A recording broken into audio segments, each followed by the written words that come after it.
Welcome, everybody. I am Baron Baptiste. Welcome to Disrupt the Drift. David Masters, how you doing? Fantastic, Baron. Always great to be here with you.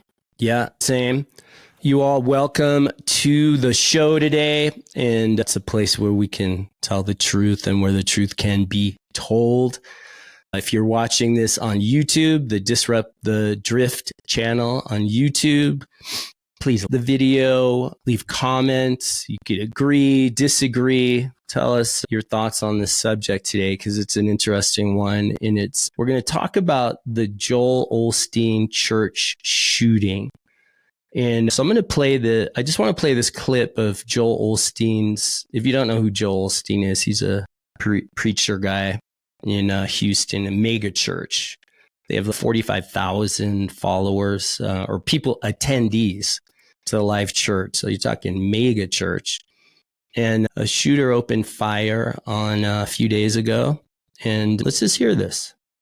Job, and it's just, you said it, Chief, it could have been a lot worse. Of course, we're devastated. I mean, we've been here 65 years and have somebody shooting in your church. But, you know, we don't understand why these things happen, but we know God's in control. And we're going to pray for that little 5-year-old boy and pray for the lady that was deceased, her family and all, and the other gentleman. But I don't know, it's just kind of in a fog, but, you know, just believe that, you know, we're going to stay strong. We're going to continue to move forward.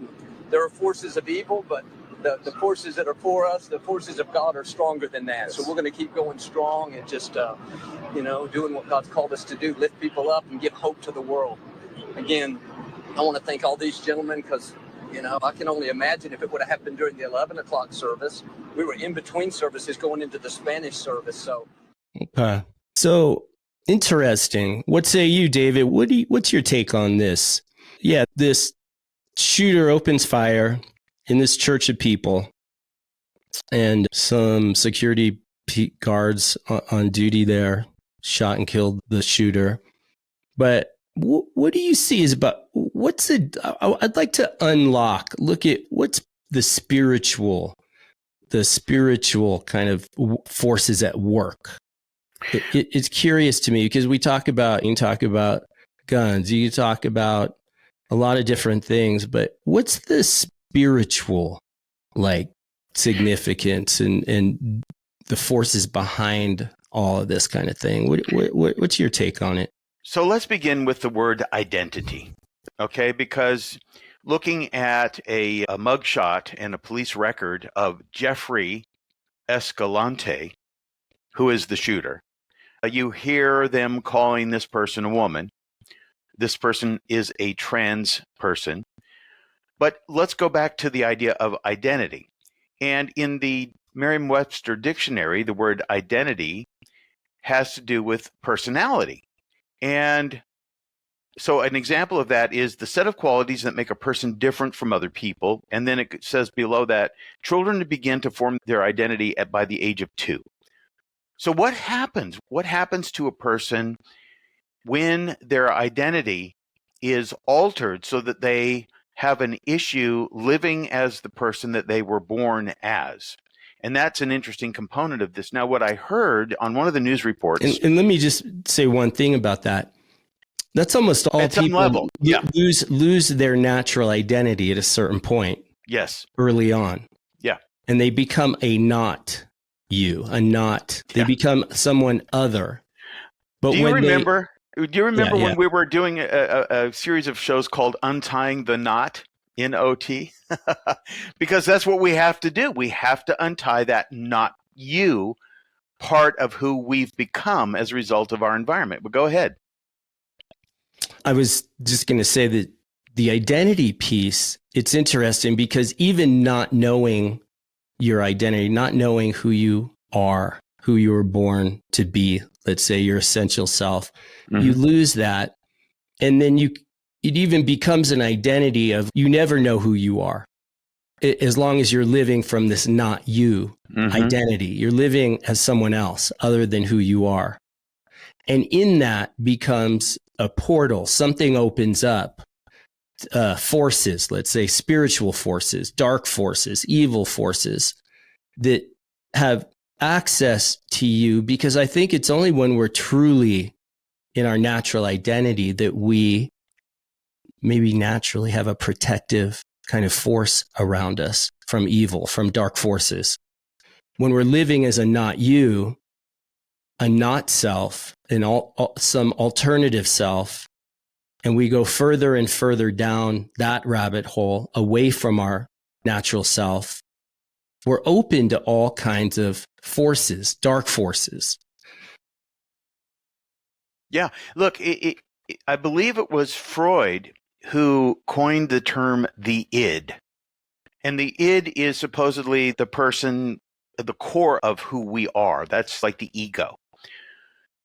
But if you look at the word identity and you break it apart into two words, id, entity, then we have this component of ourselves that's there in the deeper part of the recesses of our being, the id or the ego.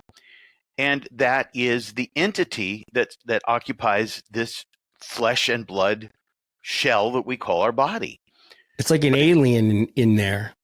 In a manner of speaking, what can happen now, if you take a look at a person who was raised in a supportive and loving home, those people have a tendency to become more outcome oriented, which means that they can look at life and have goals and have aspirations and want to have a family and want to be successful at the things that they do.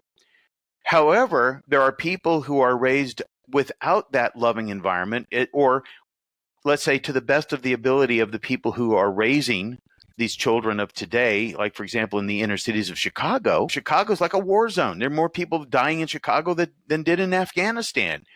And other cities where people haven't had that kind of proper reinforcement for their id, for their ego, for the life that they could potentially live. And so there's a trajectory. And the trajectory of this person, who they are calling Yvonne, which is not a woman, but in fact a man, Escalante, Jeffrey Escalante, has a long rap sheet of bad things that he's done. And he had a trajectory of going down this dark path. Now, the thing that I heard was that there was some kind of a spousal conflict in Jeffrey Escalante's life, in which the potential for some revenge motive on a minister who is trying to maybe walk that person back into a life of Christian values, let's say, possibly that the shooter was out to get somebody who was trying to help the spouse, aka the husband of Jeffrey Escalante, back to a life of what we might call normality. And that created a breakup in their relationship. Could have created a lot of anger. And look, I heard that. Yeah, it was like a revenge shooting almost. Yes, exactly. Yeah. And so the idea is that these people are, in my opinion, by and large, already unstable. In other words, a man living as a woman, having a relationship with a man as a husband, that must be tenuous at best, because relationships are hard no matter what. Man and woman relationships are hard, and man relationships and woman, maybe not so much. I don't know. But the idea here is that we have these forces, and then Joel Osteen mentioned evil. And I think that there's a reluctance for people to talk about evil. He brushed over that. He did. He went to, this is all part of, I don't know if he said something like, this is all God is in charge. God is in charge. God's plan. Yeah. I don't think so. I think it's evil at work. It works through people. So everything works for the good for those who love the Lord, is what the Bible says. And in a manner of speaking, Joel Osteen gets a huge amount of PR out of this. Huge.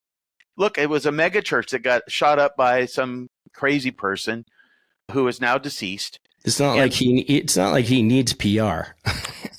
But at the same someone time, like him, he's such a positive, to me, a gloss over positive, rose-colored glasses toward law of everything. attraction. Yeah.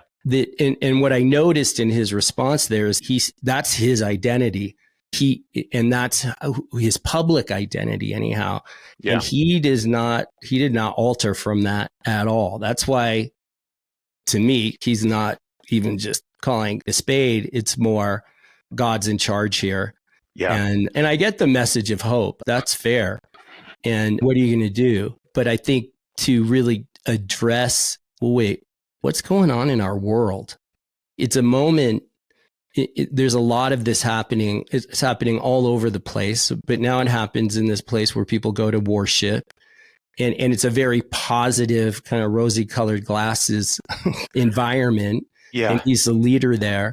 Yep. And he's still, though, it's not calling a spade. But go ahead. You were saying about the PR piece. Yeah. Yeah. Look, Rush Limbaugh said that any PR is good PR. It doesn't matter if it's good or bad. And so what it does, it brings attention to the mega church. And then he gets to talk about, he gets to go into the law of attraction. Huh? Mm-hmm. Yeah, he gets to go how more to into overcome and law of attraction and how to turn lemons into lemonade. But we still have to go back to this idea of identity or id entity. And here's the idea, which I have also thought about, which is this shooter. What was the shooter thinking, taking a 5-year-old child? Now, there was a 5-year-old child that was shot because the shooter was probably using that 5-year-old child like the Hamas does as a human shield. And there was another man there with her who was also shot in the leg, if I'm not mistaken, or with the shooter. I'm not going to call it her, although I don't know how far the trans person went into the complete transition. A lot of those people do not go all the way with having the surgeries and all the rest of it, but maybe they do. But the idea was this suicide by church cop. And because these people, again, I want to go back to the idea that many of them are very unstable, mentally, emotionally, spiritually unstable. And the spiritual component of it is that they really aren't happy living their lives. Now, I just saw a study that was done, I think it was a survey of 90,000 so-called trans people, and they said that their quality of life had improved. I don't believe that for a minute, because the quality of life has to do with a belief about what the quality of life is. So if you are a person who has been driven to alter your identity to such an extreme, and that you are willing to have surgeries and take hormones and do all kinds of things, you have to have a sustained belief that doing all that is a fulfillment of a desire that you have. But is it really your desire? The things that we do. Yeah, that's the question. Is it really our desire? Is it us who's making those decisions or something else? What's whispering in your head? Yes. The voice in your head. And what's the source of that voice? Exactly. Another thing that comes to mind as you're speaking is identity. When we're living from an identity that's not us. Right. Not you. That identity cannot be for anyone else. So when you bring up the point about it brought a child. It brought its child to the church, to the shooting, knowing, I don't know, it had a rifle or something like that. Two rifles. Yeah. Yeah. In an overcoat or like a big coat or something. Walked in with it. Yeah. Trench coat. Yeah. But it points to an identity is never, it's always about me. It's never for anyone else. So it, by default, it only is concerned with its own survival. It's only concerned, it has no real concern. If you can open up and shoot in a public place into a group of people and you bring your child, it tells you right there, identity had no concern for anyone or anything else. It was only its own vendetta, only its own self-concern, revenge. That without is true. concern for anyone or anything else. Yeah. Now, I just looked up. That crosses over, I think, to all identities, to people living from, again, a not self, a not you. It's always wired up to be only concerned with its own survival. Yeah. Yeah. Period. Look, Freud defined the word id, but it's very interesting because there are 3 components of the id. And here's what it says from the overview of Freud's id, ego, and superego. It says in psychoanalytic theory, the id, ego, and superego are 3 distinct interacting agents in the psychic apparatus defined in Sigmund Freud's structural model of the psyche. Now, if we look at a person who's willing to go all the way to take a child and somebody else, an accomplice, let's say, into a mega church and try to shoot people, which part of the id do you think is at work here? The id, the ego, or the superego? And in my opinion, it's the superego. Now, the superego, in its own way, could be compared to Superman or Superwoman, that they really believe at that moment that they are, what's the word, imperishable. Somehow they get this idea that they can walk into a church with 2 guns and a child and start shooting people up to accomplish some goal that they have that's been, like you said, whispered into them. You got to get back at these people. They are all garbage. They're blah, blah, blah. It's like, what possible, if we were to make a movie about this, how would we go about creating a story? And you would have to have something whispering to this person to do something outrageous, to completely nuts. You know what I'm saying? There has to be a super ego involved. To punish all of humanity. To punish. I don't know much about the superego. I hear what you're saying. I don't know enough about it, but to really speak to that. But there's something about when I hear superego, it's like playing God. Yes. It's like you're judge, jury, executioner. And it's a playing God, and it's to punish, like a judgment, like a death, to apply a death sentence upon others. Yes. But now let's bring it down to earth. So there's this shooter, right? And then it's easy to watch that. You watch it on TV or you in the news and say, oh, that's those people over there. But let's bring it down to like everyday people. Because what everyday people, they don't identify with a shooter like that.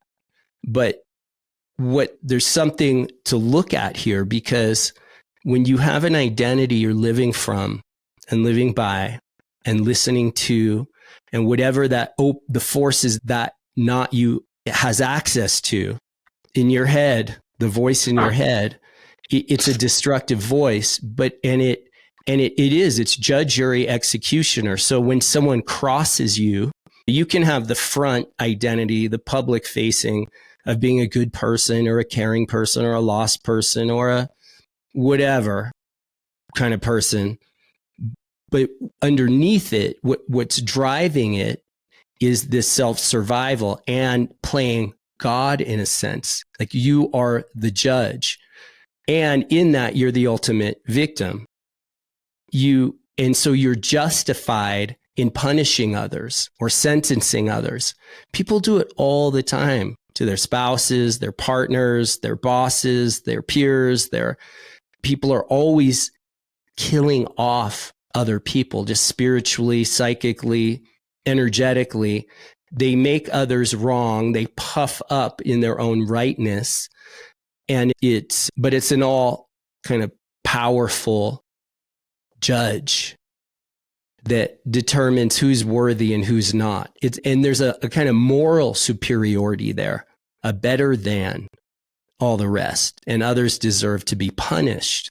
Yeah. Something like that. Here's what's interesting about what Freud said. He says, during infancy, before the other components of personality begin to form, children are ruled entirely by the id. Satisfying basic needs for food, drink, and comfort is of the utmost importance to little children. As people grow older, it would be obviously quite problematic if they acted out to satisfy the needs of the id whenever they felt an urge, need, or desire. The id contains all of the life and death instincts, which Freud believed to help compel behavior. So what we're talking about, which is really interesting, is the idea that people are multifaceted. And as you see little children, they cry and they act out because that's the only way they can communicate to their caregivers that they need something. And they don't know how to say it any other way other than a scream or a cry or some kind of a very fundamental behavior.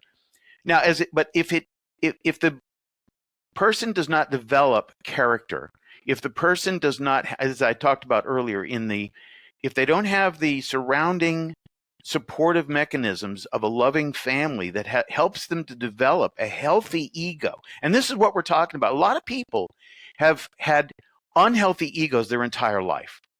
In other words, and so what we see are a lot of compensations that come from that. Bodybuilding is a compensation for an unhealthy ego, in my opinion. being super rich comes from a compensation for like super feeling driven to just, super driven, right? Status and image and compensation. Right. Compensation. Yeah. At the far But other all end of us that, are always compensating and all of the time in different ways until we wake up to it. So let me ask this question, because you're bringing up a very good point. So if you weren't raised in that kind of loving home and developed a healthy ego and a healthy sense of self, okay, how does someone in their adult life now, okay, you're more mature, whatever age you are, could be you're in your late teens, early 20s or 30s, 40s, 50s, whatever. But what is it? So you didn't have that kind of parenting, let's say. You didn't have a father who loved you. You didn't have a mother who had that kind of stability to guide in a healthy way. So how does someone parent themselves, or at a certain level, how do they take that original identity or back, I was going to say, or better said, maybe is claim that original self or come back to who they are and stepping out of the who they're not, in spite of all that early conditioning, all that kind of a broken kind of sense of self? That's a great question. And of course, it has to do with conscious moderation. In other words, like waking up awareness. Yeah. See, I want to read a little bit more about Freud's overview of the id, and it's just a couple short paragraphs, but it gives a good clue. He says how the id operates. Listen to this. The id acts according to the pleasure principle, which is the idea that needs should be met immediately. When you are hungry, the pleasure principle directs you to eat. When you are thirsty, it motivates you to drink. But of course, you can't always satisfy your urges right away. Sometimes you need to wait until the right moment or until you have access to the things that will fulfill your needs. When you are unable to satisfy a need immediately, tension results. The id relies on the primary process to temporarily relieve the tension. The primary process involves creating a mental image through daydreaming, fantasizing, hallucinating, or some other process. So just look at how your mind can move between, let's say you're at work and you have a function that you have to perform, but then all of a sudden you can drift right back over into some kind of a daydream or a fantasy or a thought that takes you away from the mundaneness of life. So we are constantly fluctuating between two potential actualities, or one reality or one that is not based in reality. And so as you become aware, the question, see, what I will give you as my scenario, and I've talked about this quite a bit, but when I was almost 18 years old, I wanted to go surfing one day. I heard a voice say to me, and it was not even a voice, it was a knowing, don't go surfing today. I told it to go to hell. I went out surfing and I ended up almost drowning. And while I was laying on the beach, there was a consciousness that occurred to me. And the consciousness said, there's no future for you if you keep going this way. And so what I said was, I talked right up into the heavens and I said, I don't want to live this way anymore. I'd rather be dead. I was really serious about that. And so my life started to change at that point. A person has to have the dawning of consciousness of the fact that their life is a dead-end life unless something changes. And you don't know what that change is going to be. You don't know how it's going to come about. But the moment that you realize that you no longer want to live the way you've been living, that is a realization that is given to you by a higher power. And it's designed to help move you now down a different path. If you don't have a path toward purpose. Perfect. Yeah, purpose. Yes. Yeah, purpose in life. meaning. Because I think what has someone end up going into a church and shooting people up, that person has no purpose in life. They've followed the dark path. Well, down to the dark purpose. Yeah. The flip side of real purpose is dark purpose. But back up a little bit. So partly this shooter just had a bad breakup in a relationship. It's what it looks like. It looks like that. And if so, that points to that person's whole purpose was just that relationship. Yeah. And when that relationship was taken away, it was like everything was taken away. And now the purpose became to destroy. That's following that dark purpose, the dark possibility, the negative possibility. Yeah. But what you're pointing to here, if you're having a calling, something is calling you toward, okay, my life isn't working. Like I'm sick and tired of being sick and tired, so to speak. That there's something this life isn't working. So I need to lay down my old ways. Yes. I need to hand over, drop this old way of life, this old ego self, and wake up to it, see where it's taking you and how it's tormenting you and leaving you in a state of anguish and living in despair. And you lay that life down, and it is a kind of repentance in a sense, because you're seeing what's not wanted anymore in your life. That right there is an awakening, a life-altering moment of truth. And if you accept that truth and you have enough humility, because it takes that, you have to have enough humility to see, oh, I've been a nasty human being, or I've been living in ways that are life destructive, not life affirming, life giving. And you spin the word live backwards, and that's evil. Yes. You're working in reverse to life's flow, the laws of life, you could say. Yeah. And you've been broken against those laws of life and the principles of life, maybe is better said. But you come back to higher principle, and that's available. Like, we're malleable as human beings. That opportunity is always available to repent, to lay down an old ways. But it takes a kind of humility, because you have to get to the bottom. You have to get to zero and see that, okay, who I've been ain't who I want to be. In fact, that's not me. That's not the true self that I know I am.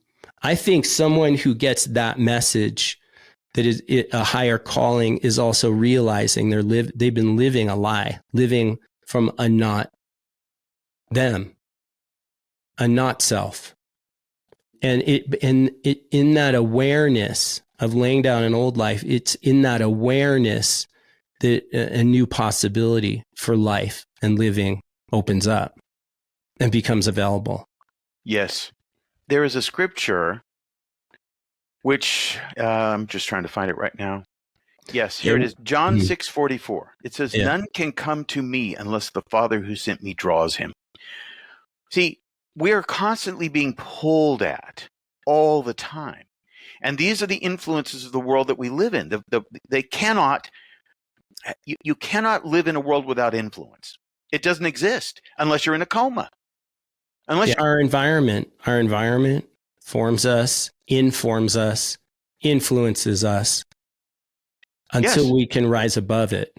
So from my experience, and I can only speak from my own experience, I was drawn toward a life of purpose and meaning. I was drawn that way. It was all the circumstances of my life. And there was a certain point at which I said, okay, this is the dividing line right here. On this side, I'm going to have more terrible accidents and probably lose my life, because I was accident prone up until that point.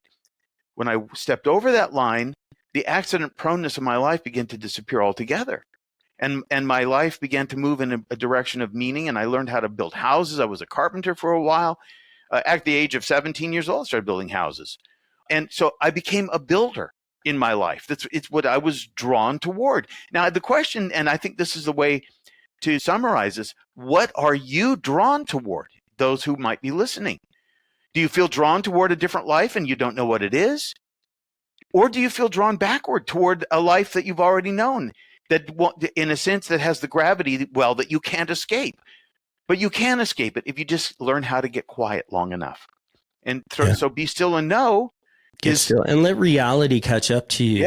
Yeah. You brought up earlier when you were reading the Freudian thing, the living in the imagination, living in fantasy. Yes. When you live there, you get detached. You are detached from yourself and others.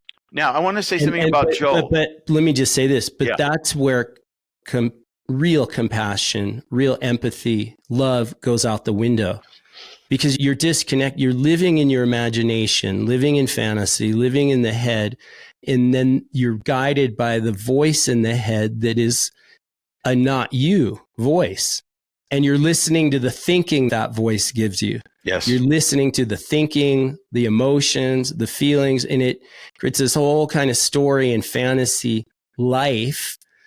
And you're not related. Life becomes all about survival, and it becomes about, again, me, myself, and I. Yeah. And you lose touch with humanity, your own humanity. Yeah. And yourself as a child of God, and you detach from love, and you detach from empathy. And therefore, you're not too different than this shooter. Maybe you don't take it that far, but you're still driven by a similar kind of force. Right. That Now, is detached from Yes. reality. So getting still, getting quiet, coming back to reality, coming back to truth as the antidote.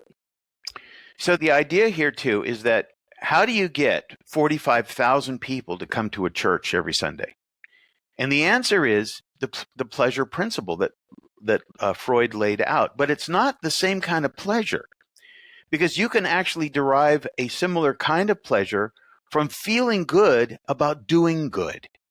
And that's a virtue signal in a way. Yeah. Feeling good about doing good. Like, It's look all how about good I looking am. good in the eyes, is managing perceptions of others and even yourself. And by the Yeah. way, it's better than the dark side, right? It's a heck of a lot better than the dark side. Yeah. But at the same time, it is a feel good principle.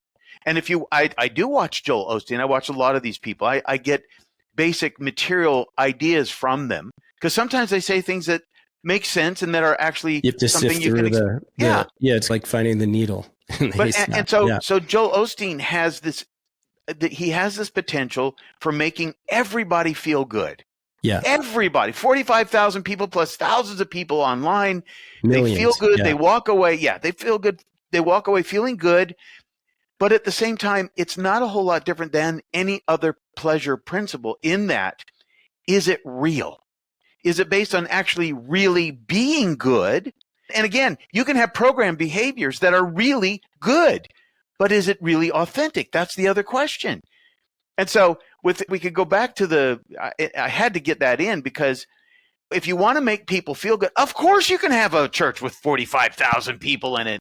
You want to make everybody feel good and talk about God and God's in charge and all the rest of it?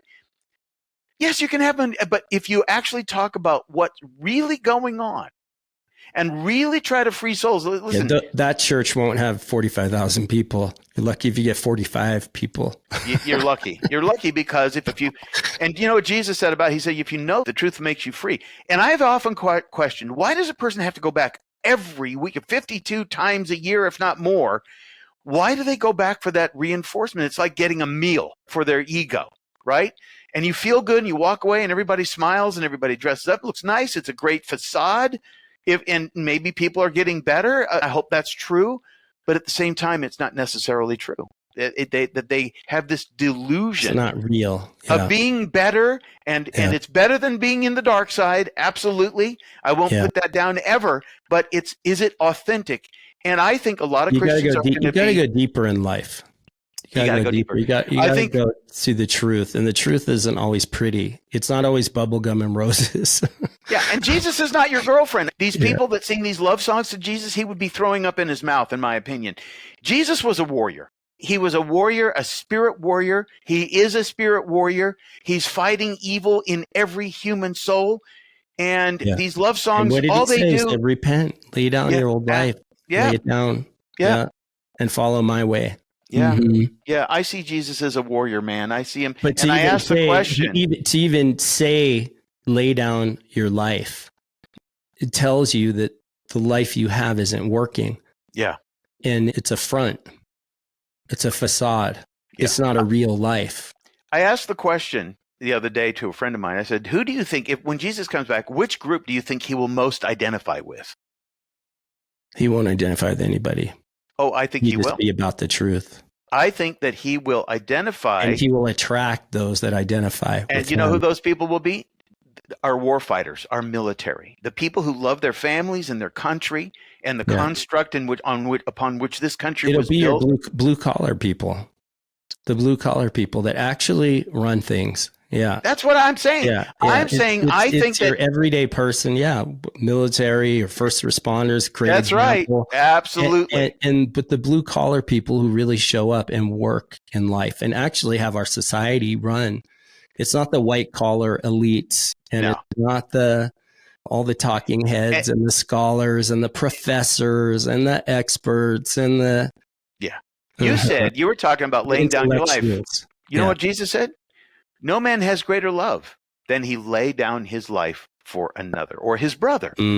So you got to see that Jesus laid down his life for every human being. Yeah. But look at you, like you said, the first responders, the military, they're the first ones to lay down their lives for other people. Yeah. I got to tell you that if and when Jesus returns, those are going to be the people that are going to be identified with him and he with them, in my opinion. That's just my opinion. And the rest of the people who are singing love songs to Jesus, bleh, that's just nonsense to me. Yeah. Just saying.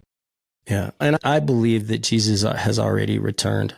And it's just a matter of opening up your heart. Right. I hope you're true. Yeah. I hope that is absolutely true. In spirit.